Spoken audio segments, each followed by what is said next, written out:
Coming up on tonight's This Week in Politics. As good and as committed as those teachers are, they couldn't reach everyone. Not every student participated in online learning. As many as 30% did not participate in some circumstances. South Dakota Governor Kristi Noem says students need to be back in classrooms this fall, but there are others tonight who worry that kids back in class with no state mask mandate will lead to problems. In Washington, will Congress pass another coronavirus stimulus package? The HEALS Act will provide economic incentives to help businesses retain workers. It will give additional support to hard-hit small businesses. It will provide checks to American families to help them weather the economic challenges that they're facing. Also in Washington, the democratically controlled U.S. House Judiciary Committee calls on Attorney General William Barr to explain why the Justice Department has federal agents in states where they weren't requested. It was contentious. You're real class. No. Yeah. Another week of political discussion in Sioux Falls, Pierre, and Washington about what happens next in response to COVID-19. Good evening, everyone. I'm Brian Allen. Thank you so much for being with us here tonight. School is set to start in South Dakota, Iowa, and Minnesota in a few short weeks from now.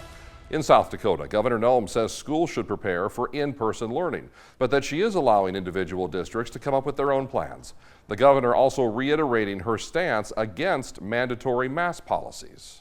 And that's the struggle that we all have. And I think having kiddos sitting at their desk trying to learn while they're fidgeting with a mask and trying to breathe and not have it bother their nose or their ears, all of that is a reality that our teachers and our administrators are going to have to deal with. Governor Noem says the best practice to fighting COVID-19 is hand washing. Just last week, the South Dakota Medical Association called on all schools to require face coverings for the school year. Sioux Falls Superintendent Dr. Jane Stavum says masks will be expected on campuses this fall. Some South Dakota teachers are taking matters into their own hands in an effort to stop the spread of the virus.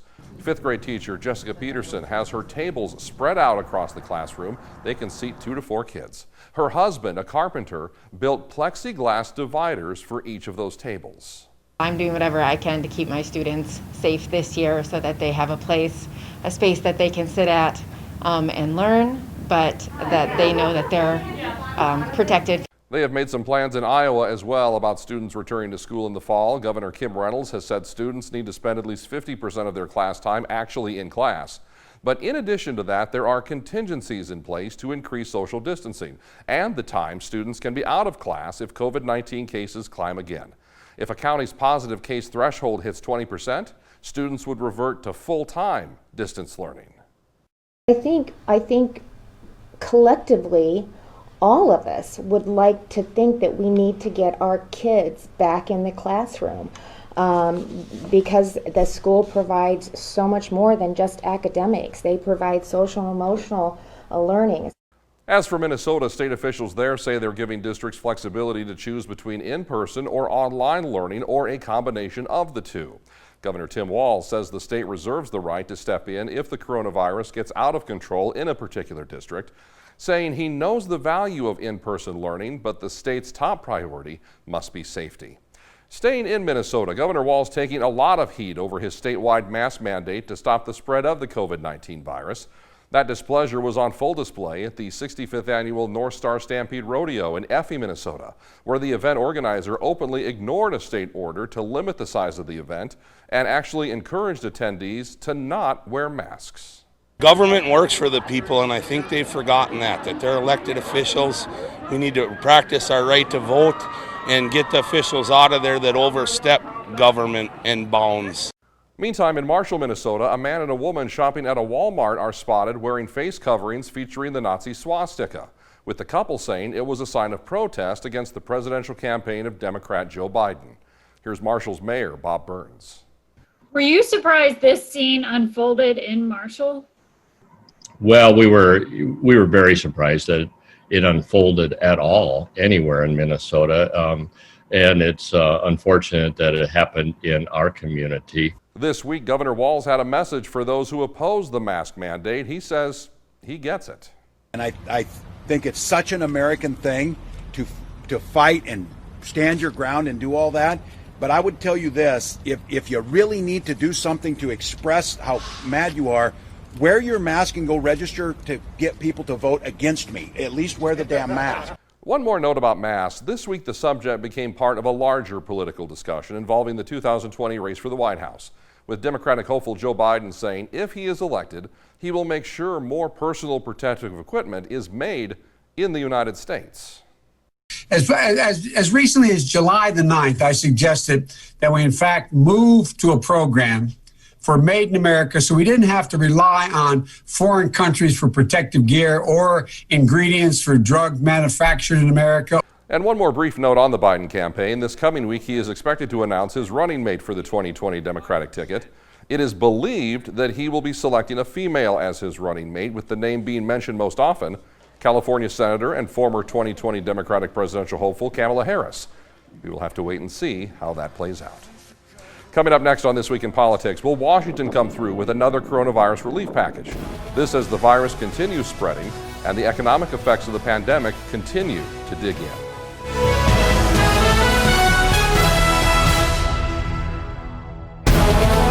Welcome back to This Week in Politics here on KSFY. New relief for struggling Americans may be coming soon. Senate Republicans have unveiled a new $1 trillion coronavirus relief plan. Here's Whitney Wild. This is a bill about back to school, back to child care, and back to work. Senate Republicans unveiling their newly proposed $1 trillion COVID aid package Monday, the HEALS Act. That's health, economic assistance, liability protection, and schools. The GOP's plan includes another round of stimulus checks, cuts enhanced employment benefits from $600 to $200, and would allocate billions to testing and reopening schools. Senate Minority Leader Chuck Schumer slammed the Republicans' proposals and the months it took them to draw them up as a slow-motion train wreck.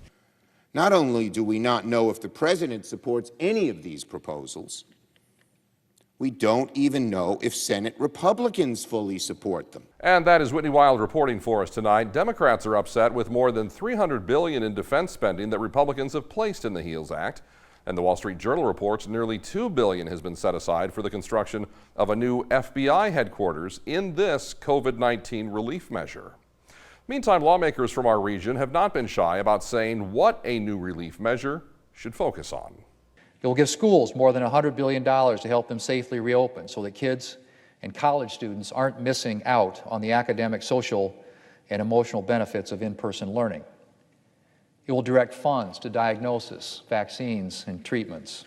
Between June 13th and July 12th, the number of new cases in rural counties increased by 150%.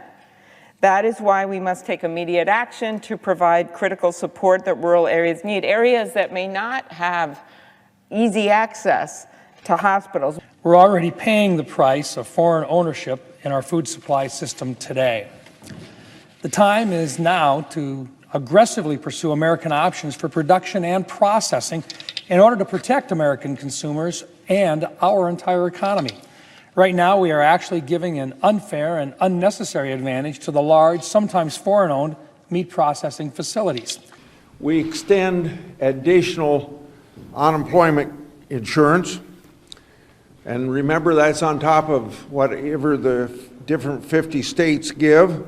So we want to continue to help the unemployed, but we want to encourage work.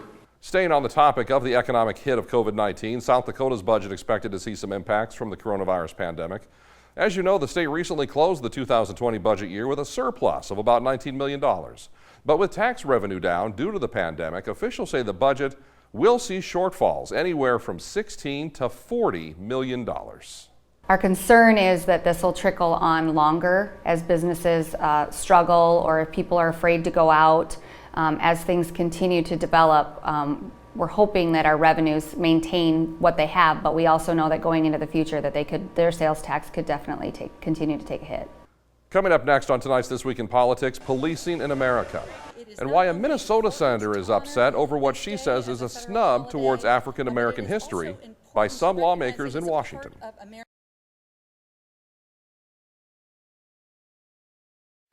And welcome back to This Week in Politics here on KSFY. This week, U.S. Attorney General William Barr testified before the House Judiciary Committee about policing in America, racial profiling, and his use of federal officers in American cities where local leaders did not request their presence.